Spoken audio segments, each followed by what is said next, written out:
Gentleman from California. Thank you. I would point out that I think it was Congress's intention that the SEC and the Department of Labor have very similar or identical rules. It is absurd to think that IRA accounts would have one set of protections and non-IRA, non-pension accounts would have another. And it's even more absurd to say that the IRA accounts, typically controlled by those in their 50s and 60s, should have more protection than widows and widowers and elderly people who are typically in middle-class families control the larger accounts. So I share some of the last gentleman's concerns. Mr. Chairman, the one part of the SEC we don't have before us are those concerned with accounting standards. I'd like to enter into the record my letter of earlier this month demonstrating the incredible harm that is being done to our economy by the departure from accepted accounting theory that requires companies to write off their research and experimentation costs. Thank you. Mr. Butler, we're still suffering from this 2008 downturn. I think it was mostly caused by the credit rating agencies. We still have a system where the umpire is paid by one of the teams and selected by that team. And the SEC has decided to, instead of being an agency that favors transparency for investors, has decided to conceal this by such relatively meaningless so-called protections. It says, well, the sales force can't talk to those who do the ratings. The people who do the ratings are compensated by the company. Their promotions depend upon the company. They want the company to be successful.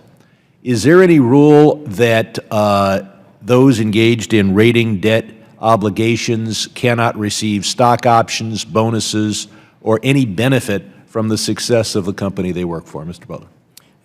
Each of the companies has different compensations arrangements. I asked, is there any SEC prohibition? With regards specifically to rating analysts and compensation? Yeah. I'd have to take that back. Okay, so if you give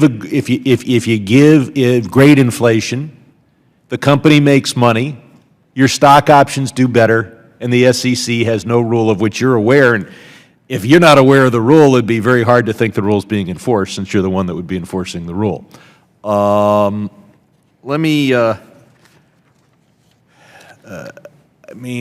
The debt markets are obviously far more important to the economy, or at least involve far more capital than the stock markets. Those who invest are basically entirely dependent upon the ratings. Even if you know better, you're managing, say, the T. Rowe Price bond fund. If you decide to forego buying a AA rated bond that pays 20 basis points more, then I'm going to invest in Vanguard, because all I'm going to be able to do as an investor is decide which has the highest rating and the highest yield. I want to talk about one particular problem, that is the Peruvian agrarian reform bonds. Obviously, the way to make money is to try to get Peru as a client. It's a significant country, and one way to do that is to avoid even offering to rate these agrarian bonds that seem to be a part of a selective default. Is there any rule that says that a credit rating agency can't refuse to rate bonds because they can make more money they're paid off one way or another not to rate them? I'm generally familiar with the media coverage on the Peruvian bonds, and I can't obviously discuss the specifics of a Is there any rule that says that you enforce that would prohibit Peru from saying, please don't comment on our agrarian bonds, and we'll make sure to give you a contract worth millions of dollars in some other part of our financial dealings? Is there any rule that you can point to that prohibits that? The rules provide specifically for an absolute prohibition of rating analysts to be involved in sales and marketing That's not rating. This is whether you take the engagement. Doesn't involve the rating analyst, involves the sales force. The rule prohibits rating, the analytical function from being involved in the sales and marketing function. That's achieved by prohibiting analysts from being involved in sales and marketing or from being influenced. That's not what I'm asking. Consideration. The sales force decides whether to take the engagement. So if Peru pays them a few $1 million to say, just don't even get your credit rating analysts involved, don't let them look at it, don't take the engagement. He's got the question. Do you have the answer? In addition to the rule, there's a required certificate to accompany each rating action that says there was no influence of the other. This is a non-rating action, sir. You're avoiding my question. The answer is obvious. Okay. Thank you.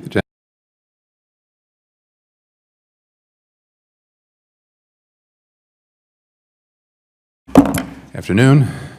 Hope you appreciate your little break. The committee is called back into session, and at this time recognize the gentleman from Pennsylvania for 5 minutes. Thank you, Chairman Garrett, for permitting me to participate in this hearing. This is a really important hearing. SEC oversight of the credit rating agencies and the United States Congress oversight over the SEC, especially as it relates to consumer protection, because each of the witnesses in their opening statements pretty much indicated one of the foundational principles of whether it's the whistleblower section, Office of Credit Rating Agencies, that investor protection is sort of central to what you do. I've been following a couple of issues that are the subject of the hearing today. The first, actually, slightly separate issue has to do with foreign companies that somehow get listed on the stock exchanges of our nation.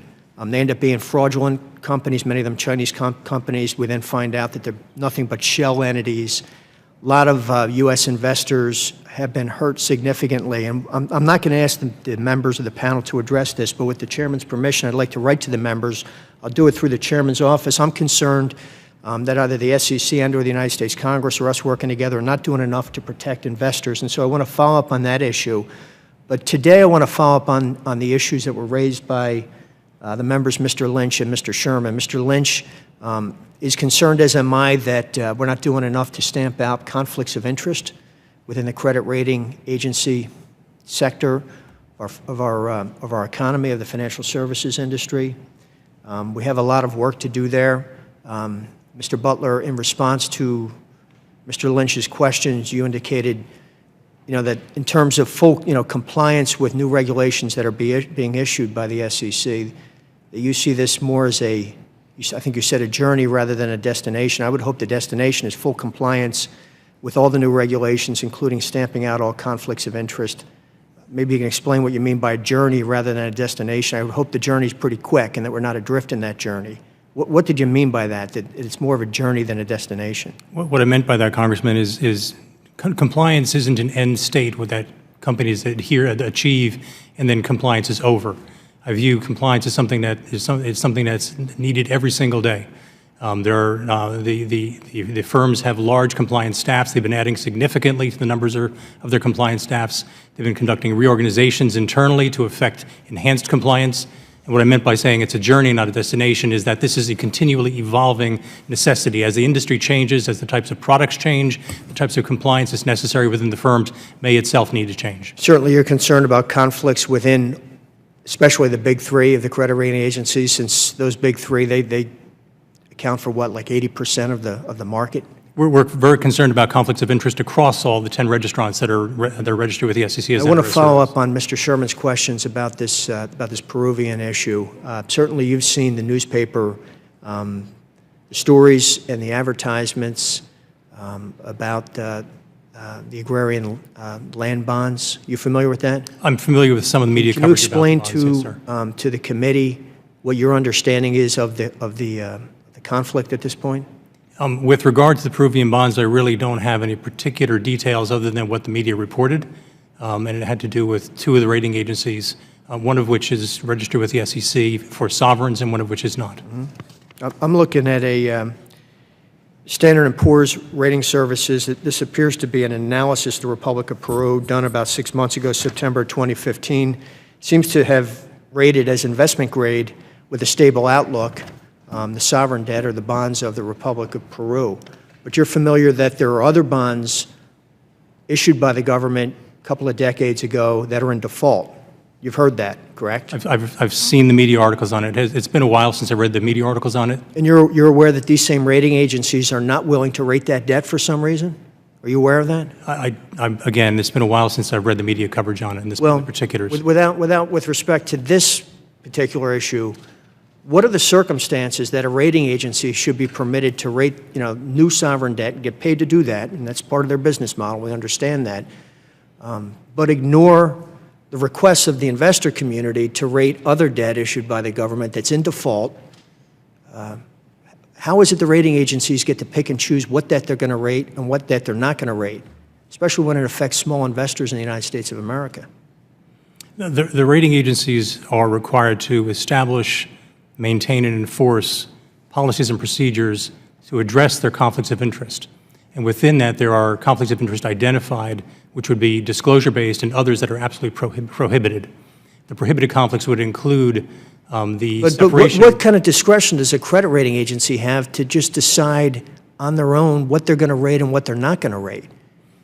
With regard to our oversight, Congressman, we look at the work and the work products that have been done.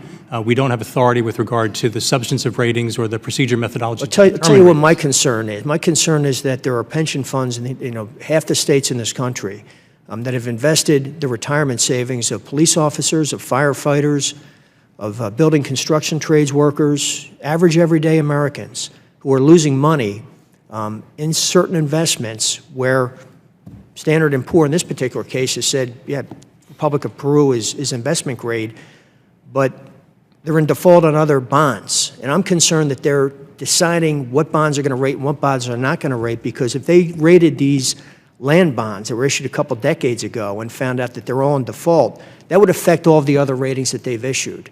And that may have an effect on the ratings, not just of the Republic of Peru, but other corporate bonds that they've rated also within that governmental area. So I would ask you to take a look at that and question the rating agencies, 4 or 5 or how many there are, not very many, not enough, I would say, and question them as to how they're using the discretion, what to rate and what not to rate, whether there's a conflict inherent in that decision, and how many small investors, how many working class Americans are being affected, negatively impacted, losing retirement savings as a result. Would you do that for me?